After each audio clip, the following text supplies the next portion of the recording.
السلام علیکم۔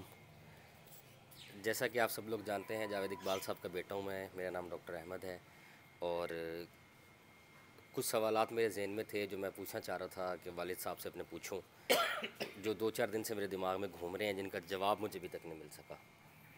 سوالات یہ ہیں کہ پچھلے 15 دن سے پوری دنیا میں ڈیبیٹ چل رہی ہے، سورج گرہن جو ہوا تھا، چاند گرہن جو ہوا ہے، اس کے بارے میں جو ڈیبیٹ چل رہی ہے کہ 3 اکٹھے چاند گرہن ہونے تھے، اس کے اثرات لوگوں پہ بڑے نیگیٹو اثرات پڑے ہیں، جس کی وجہ سے لوگوں کے مزاج بہت بدل گئے ہیں۔ ہر بندے کی طبیعت میں غصہ، چڑچڑاپن، انزائٹی، سٹریس، ٹینشن ہے، اور ہر بندہ اپنے گھر میں لڑ رہا ہے، جھگڑ رہا ہے، اور ایک پیسے کی افراتفری بھاگ دوڑ ہر جگہ مچی ہوئی ہے۔ ہر انسان پیسے کے پیچھے ہاتھ دھو کے پڑا ہے، اور بندے کو بندہ نہیں سمجھ رہا۔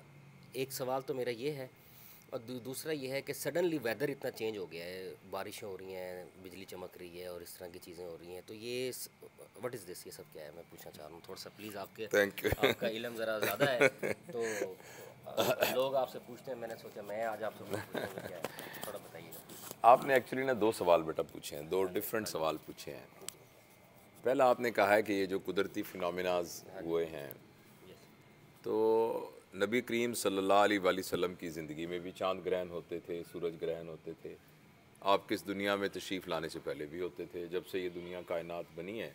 یہ ایک فینومینا ہے، چاند گھومتا ہے اور زمین کے گرد، اور زمین گھومتی ہے سورج کے گرد، اور وہ کبھی بیچ میں آ جاتے ہیں، ٹھیک ہے نا۔ کبھی زمین، جب سورج ایک طرف ہوتا ہے، بیچ میں زمین ہوتی ہے، تو زمین کا اپنا سایہ چاند پہ پڑتا ہے، تو وہ چاند گرہن ہو جاتا ہے۔ لیکن کبھی اتنے منفی اثرات نہیں ہوئے۔ اچھا، اصل میں بات یہ ہے، پچھلے کچھ عرصے سے نا سوشل میڈیا،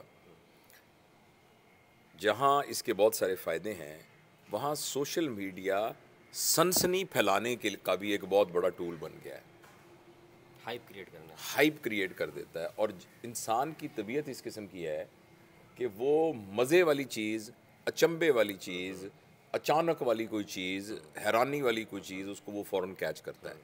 ابھی آپ کو کوئی کہے کہ یار یہ جو درخت ہے نا، اس درخت کے اندر سے ابھی روشنی نکل رہی تھی، تو سارے ایک دم دیکھنا شروع کر دیں۔ اچنبے والی چیز ہے نا، اچنبے والی چیز۔ تو اس بات کو پھر لوگ کیش کرتے ہیں، اور آپ نے دیکھا ہوگا سوشل میڈیا پہ اس کو پرینکس کہتے ہیں۔ کیا ہوتے ہیں؟ کچھ بھی نہیں، ایک آدمی جا رہا ہے، آپ نے کیلے کا چھلکا رکھا، اس پہ پھسلا، سارے ہنس پڑے، اور اس میں کیا ایسی بات ہے؟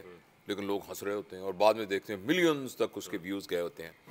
تو اس لیے میرا ذاتی یہ خیال ہے کہ یہ فینومیناز دنیا میں ایگزسٹ کرتے ہیں۔ ایک علم ضرور ہوگا کہ ان کے کیا اثرات ہوتے ہیں۔ کچھ لوگ اس کو الیکٹرو میگنیٹک ویوز کے ذریعے سے ایکسپلین کرتے ہیں، اور انسان کا علم بڑا محدود ہے، آہستہ آہستہ اس کو پتہ لگنا شروع ہو جاتا ہے جن جن چیزوں کا، اس کو وہ سائنس کے احاطے میں لانا شروع کر دیتا ہے۔ تو ہو سکتا ہے آج سے 50 سال بعد، 100 سال بعد آپ کو یہ پتہ لگے کہ یہ بھی کوئی علم تھا، اور جس کی سائنٹیفک وجوہات تھیں۔ لیکن یہ جو تھوڑی ہائپ کریٹ ہوئی ہے نا، یہ صرف اور صرف میڈیا کی سینسیشنز کی وجہ سے ہوئی ہے۔ ایک تو یہ بات ہے، آپ کو یہ بات سمجھ میں آئی ہے؟ میں نہ اس سے انکار کر رہا ہوں، نہ میں اس کا کوئی اقرار کر رہا ہوں۔ میں آپ کو یہ بتا رہا ہوں کہ ہمیں سنسنی خیز چیزوں سے پرہیز کرنا چاہیے، وہ تمام چیزیں جو ایسے سنسنی پھیلا دیتی ہیں ہمارے اندر۔ اچھا، دوسری ایک اہم بات بڑی ضروری ہے بیٹا، ہر انڈیویجول اپنے ایکٹ کا ذمہ دار ہے، اور ہر انڈیویجول کو اللہ تعالیٰ نے پوری طریقے سے اکوپڈ کر کے بھیجا ہے ان تمام صلاحیتوں کے ساتھ جن کے ذریعے سے وہ اپنے اندر چھپے ہوئے امکانات کا اظہار کر سکتا ہے۔ میری بات سمجھے؟ اچھا، اگر فرض کریں کسی کے اندر کچھ کمی تھی، تو اللہ تعالیٰ نے ہدایت کا علم بھیج کر اس کمی کو پورا کر دیا۔ یعنی آپ کو لگتا ہے کہ کچھ چیزوں کی آپ کو سمجھ میں نہیں آ رہی، میں کیا کروں، تو اس کے لیے ہدایت کا علم، وحی کا علم موجود ہے۔ آپ کو یہ لگا کہ بھئی ابھی مجھے اور بھی درکار ہے، تو اس کے لیے ماڈلز موجود ہیں، نبی کریم صلی اللہ علیہ وسلم کی زندگی، صحابہ کی زندگی موجود ہے۔ اچھا، اس کے علاوہ دنیا میں اور بڑے لوگ جو مذہبی لوگ نہیں تھے، ان کی زندگی کے، فرض کریں آپ نے کسی سے کوئی طب کا علم حاصل کرنا ہے، تو طب کے بڑے موجود ہیں، طب کا علم موجود ہے۔ آپ نے فرض کریں کسی سے پٹرولیم کا علم حاصل کرنا ہے، تو اس کے بڑے موجود ہیں۔ تو ہم سب کے ارد گرد مینٹورز موجود ہیں، اسپیشلسٹ موجود ہیں، بڑے لوگ موجود ہیں، وحی کا علم موجود ہے، سیرت کا علم موجود ہے۔ ہم سب ان سے فائدہ اٹھا کر اپنے آپ کے بارے میں غور کریں. انسان کی ایک بہت ہی بڑی گندی عادت ہے اپنے آپ کے بارے میں کہ وہ دوسروں کے بارے میں کہتا ہے. دیکھو جی لوگ تو یوں کر رہے ہیں, گھروں میں لڑائیاں ہو رہی ہیں, وہاں تو فساد ہو رہے ہیں, لوگ پیسے کے پیچھے بھاگ رہے ہیں. اس سے کوئی فرق نہیں پڑتا کہ لوگ پیسے کے پیچھے بھاگ رہے ہیں. مسئلہ یہ کہ آپ بھاگ رہے ہیں کہ نہیں بھاگ رہے. مسئلہ یہ نہیں ہے کہ لوگ جھوٹ بول رہے ہیں, مسئلہ ہے کہیں ہم تو نہیں جھوٹ بول رہے. پریشان تو ہے نا لوگ. نہیں, لوگ ہوں گے پریشان, لیکن مسئلہ یہ ہے کہ میں کیا کر رہا ہوں. تو ایک تو میرا یہ ہے.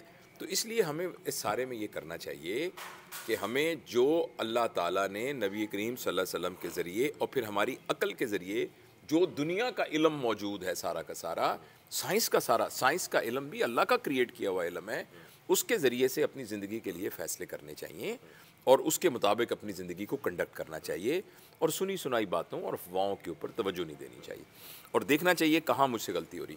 دوسرا آپ نے یہ سوال پوچھا ہے کہ یہ اب جیسے اب ٹھنڈ ہو رہی ہے, بڑی باقاعدہ ٹھنڈ لگ رہی ہے اور یہ بہاولپور جیسے شہر کے اندر, تو یہ سارا کا سارا گلوبل وارمنگ کی وجہ سے ہے. آپ کے علم میں ہے کہ زمین کے ارد کا جو انوائرمنٹ ہے نا, اس میں پانی کا ایک قطرہ بھی ایڈ نہیں ہو سکتا اور ایک نکل نہیں سکتا, سوائے اس پانی کے جو ہم کیمیکلی پروڈیوس کرتے ہیں. اگر آپ آکسیجن اور ہائیڈروجن کو ملا دیں, اور جو ہماری باڈی میں پانی 300 ml پانی روزانہ ہماری باڈی خود بناتی ہے. اچھا, ادروائز جو ایٹماسفیئر کا سارا پانی ہے نا وہ کانسٹنٹ ہے, اور جتنا پانی اس پورے انوائرمنٹ میں ہے, بور تو نہیں ہو رہی, بات لمبی تو نہیں ہو گئی, جتنا پانی انوائرمنٹ میں ہے نا اس کی اکثریت قطب شمالی, قطب جنوبی اور گلیشیئرز کی شکل میں سالڈ فارم میں موجود ہے. اچھا, کچھ پانی لیکوڈ فارم میں موجود ہے, وہ سمندر ہے سارا جو لیکوڈ فارم میں, کچھ بخارات کی شکل میں اوپر موجود ہے. اب زمین کے اندر انسان نے بدتمیزیاں کی ہیں, اور اس نے یہاں جو کاربن امپرنٹ ہے, جس کو ہم کہتے ہیں کاربن امپرنٹ ہے, اس کو بڑھایا ہے. یہاں فیکٹریاں لگائی ہیں, یہاں گاڑیوں کا دھواں ہے, یہاں فضلہ بے شمار ہے, یہاں پولوشن کریٹ کی ہے, یہاں ایٹمی ری ایکٹرز بنائے ہیں, اور یہاں اس طریقے سے ہیٹ کو پروڈیوس کیا ہے جس کی وجہ سے زمین کا ٹیمپریچر بڑھ رہا ہے. جب زمین کا ٹیمپریچر بڑھتا ہے تو گلیشیئر پگھلنا شروع ہو جاتے ہیں, اور قطب شمالی خاص طور پر اس میں جو برف ہے وہ پگھلنا. اچھا, اب وہ جو برف پگھلے گی تو وہ کیا کرے گی, وہ پانی میں بن جائے گی. اچھا, جب وہ پانی بنے گی تو وہ پانی زیادہ, زمین بھی گرم ہے, وہ بخارات بن کر زیادہ اوپر جائے گا. جب وہ زیادہ اوپر جائے گا تو زیادہ بارشیں ہوں گی, اور یہ بارشیں پھر غلط ٹائموں پر بارشیں ہوں گی.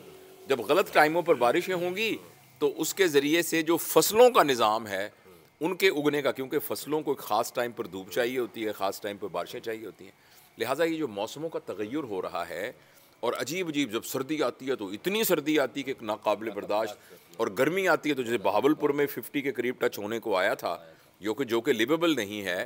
تو یہ ساری حرکتیں ہماری ہیں, اور ہم جتنا کم سے کم, جیسے نا اب تمہاری گاڑی ہے تو کوشش کرنا چاہیے کہ اگر آپ نے اتنے فاصلے پہ جانا ہے جس پہ پیدل جایا جا سکتا ہے تو گاڑی نہیں چلانی چاہیے.